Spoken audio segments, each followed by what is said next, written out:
দর্শক, 4 দফা দাবি বাস্তবায়নের লক্ষ্যে কাকরাইল মোড়ে 3 দিন ধরে অবস্থান কর্মসূচি পালন করছেন জগন্নাথ বিশ্ববিদ্যালয়ের শিক্ষক এবং শিক্ষার্থীরা। সেখানে থেকে আজকে সর্বশেষ বিস্তারিত জানাচ্ছেন সহকর্মী সম্রাট আনোয়ার। সম্রাট, জগন্নাথের শিক্ষার্থীদের আন্দোলনের সর্বশেষ কি খবর রয়েছে? গণ অনশন কর্মসূচি চলছে, সেটিও আমরা জেনেছি, এবং অবস্থান কর্মসূচি তো চলছেই। তাদের কর্মসূচি পালন করছেন এবং সেই কর্মসূচির আওতায় আজকে বিকাল 5টার দিক থেকে তারা অনশন কর্মসূচি শুরু হয়েছে। আমার পেছনে দেখতেই পাচ্ছেন, এখানে অনশন কর্মসূচিতে যারা ইতিমধ্যে এখানে সমবেত হয়েছেন তারা তাদের কর্মসূচি এখানে আপনারা দেখতে পাচ্ছেন।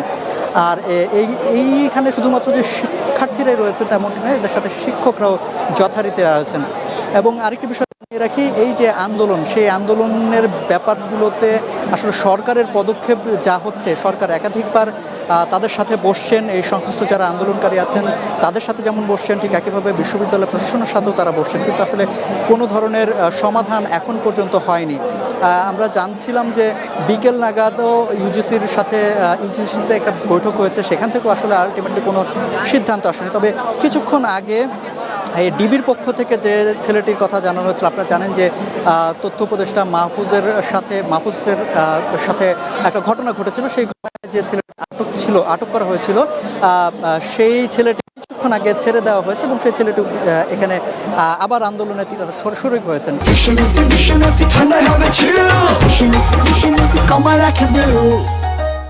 এবং তাকে যখন এখানে ছেড়ে দেওয়া হয় তখনই তাকে সমস্বরে এইখানকার যারা আন্দোলনকারীরা ছিলেন তারা কিন্তু স্লোগান দিয়ে তাকে বরণ করে নেয়। তো সামগ্রিকভাবে আসলে যে কর্মকাণ্ড এখানে যথারীতি চলছে, সকাল থেকেই চলমান রয়েছে।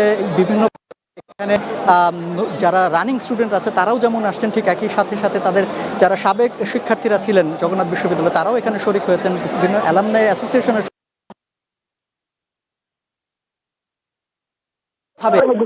প্রত্যেকেই দাবি জানাচ্ছেন যে দাবিগুলো এখান থেকে উত্থাপন করা হয়েছে, সেই দাবিগুলো যেহেতু নতুন নয়, সেই দাবিগুলোর ব্যাপারে সরকার যাতে তাদের যে দৃষ্টি সেটি যাতে দেয় এবং আলোচনার মাধ্যমে যাতে একটা সমাধান হয়, যাতে পরবর্তীতে এই অন্তর্বর্তীকালীন সরকার যদি কোনো সিদ্ধান্ত দিয়ে যায় সেটি যাতে পরবর্তীতে যারা নির্বাচিত হয়ে আসবেন তারা যাতে আবার কোনো ধরনের বিশৃঙ্খলা না করে কিংবা এই সিদ্ধান্তটা যদি মেনে না নেন, সেই বিষয়গুলোকে আসলে বিবেচনায় রেখেই এইখানকার যারা আন্দোলনে শরিক হয়েছেন তারা আসলে একটা সিদ্ধান্ত চাচ্ছেন, যে পাকাপোক্ত সিদ্ধান্তের মাধ্যমে জগন্নাথ বিশ্ববিদ্যালয়ের যে সমস্যাগুলো আছে সেগুলোর একদম তড়িৎ গতিতে যাতে সমাধান হয়, সেই বিষয়টি এখান থেকে বারবার উত্থাপন করা হচ্ছে। এবং মূল যে দাবি, সেই দাবির প্রেক্ষিতে বলছেন যে সমাধানটা খুব দ্রুততার সাথে যাতে হয় এবং তারা যাতে ক্লাসে ফিরতে পারে, সেই প্রত্যাশার কথা এখান থেকে আন্দোলনকারীরা জানাচ্ছেন। মুন্নি।